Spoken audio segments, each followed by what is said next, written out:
Hello YouTubers, as you all know I have the Nokia C300 which I'm really chuffed with. I think if you're looking for a budget BlackBerry or something close to a BlackBerry, then this would probably be a good one to look at. The QWERTY keyboard is really nice, the video is relatively decent, and the Wi-Fi is really good, as I've shown in videos before. So I am really chuffed with this. I think it's a great phone, but I must admit I have been missing the Android OS. Now my brother got the HTC Wildfire, which he thinks is great, and various other people that I know have got Android phones, and I've sort of been feeling a bit left out, to be honest. So what I decided to do is to have a look to see if there was any relatively decent budget Android phones out there that I could get my hands on. So I had a look around. To start with, I was thinking of getting the T-Mobile Pulse Mini, which is relatively cheap, but after reading some reviews I wasn't really that impressed with it, to be honest, and I decided not to get it because, like all these things, it was pretty much you get what you pay for. So then I started looking at other forums and reviews sites and stuff like that, and there was one phone that kept coming up that everybody was really excited about and thought it was the best thing since sliced bread, and for under £100 it was a really good deal. Now I've been thinking about changing my network anyway, and because I'm doing a lot more texts now, I was looking for a better tariff and a better network, and that's when I came across Orange and the San Francisco. It's also known as the ZTE Blade. Now, as far as an Android phone is concerned on a budget, this is a really good phone to get. Now, okay, they don't do the AMOLED screen on it anymore, it's only the TFT screen, but from the reviews that I've seen, a lot of people have said it doesn't really make that much of a difference, and from battery life point of view, the TFT is probably better anyway. I got myself one, which was a pretty good deal, and so far I've been really impressed with it. It's got the 2.1 Android firmware on it. I've got a copy of Launcher Pro on it, which I really like. There is Orange version of the home screen on it, which has got a lot of Orange apps on it. There's also Orange's version of Launcher Pro on it, but you don't get these little widgets down the bottom. So that's why I'm using Launcher Pro on this. Now, as far as battery life is concerned, let's just zoom in a bit here. I charged it on Tuesday afternoon, and I've been using it quite heavily, and I've still got 54% left. When you look at the battery bar there, it looks like there is more left than when you look at it there. Now, I couldn't find the app that the Sony Ericsson has, where it shows you the various different things you can turn on and off, as well as the battery percentage. This was the best one that I could find, and I might have to look more into that. But as far as an Android phone is concerned, I really do like this. So far I've been quite impressed with the battery life. Now, the camera. I would say that the Android onboard camera is probably better to use with this phone than any of the other apps that you can get. As you can see, you can change quite a lot in the camcorder settings. You've got SIF, QVGA and QSIF, which is okay for this kind of phone. You can change the video encoder, the audio encoder and all that sort of stuff.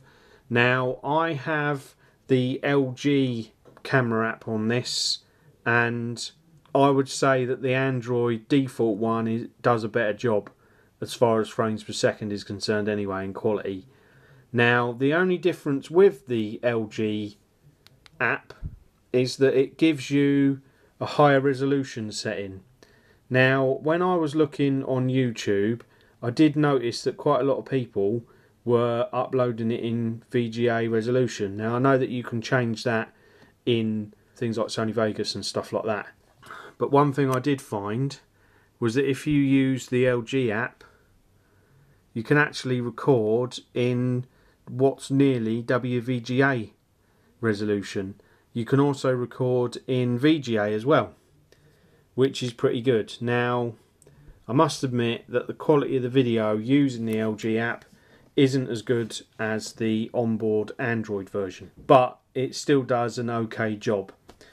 The stills camera has got autofocus, but it does sort of seem to take its time, and I think as far as the stills camera is concerned, it is better than the video camera. The thing that I don't understand about this phone, and it is a really good phone, is the fact that it has the same processor as the likes of the Sony Ericsson X8, I think, and the HTC Wildfire. It's got pretty good ROM on it, pretty good memory on it, and to me it would seem that it has got the capability to do pretty good video recording on it.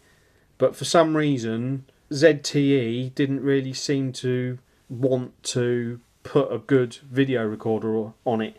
I don't know why, because it's not like it hasn't got the capacity to do it. So that was a little bit of a disappointment for me. I think if you're looking for an Android phone that does do good video, then you want to have a look at the Sony Ericsson X8 or even the Sony Ericsson X10 Mini and Mini Pro, because they do much better video record than what this can do, or what even the HTC can do. But if you're looking for a really good budget Android phone, then I would say that the Orange San Francisco would be a good one to get.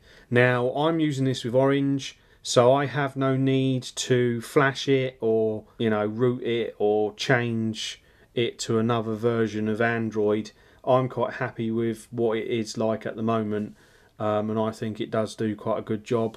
I have heard that if you do change the Android software, then it's meant to improve the battery life. But at the moment I don't really want to do that because of it's working pretty well for me at the moment, so I'm going to stick with it as it is. Lastly, if like me you got it from Orange, then there is a high probability that you would have got it with a £10 top up or even a £20 top up for free. I looked on Orange's website everywhere to try and find how I could get that £10 top up, and there was nowhere in the box or on the website that showed you how to get it.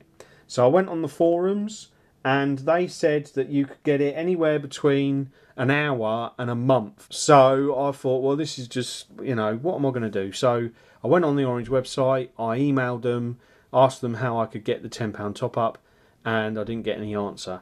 But then in one of the forums they said that the best thing to do is to go on the Orange Twitter account and ask the question there. I think it's a Orange Twitter help page, and basically that's what I did, and within what was probably an hour I got my £10 top up.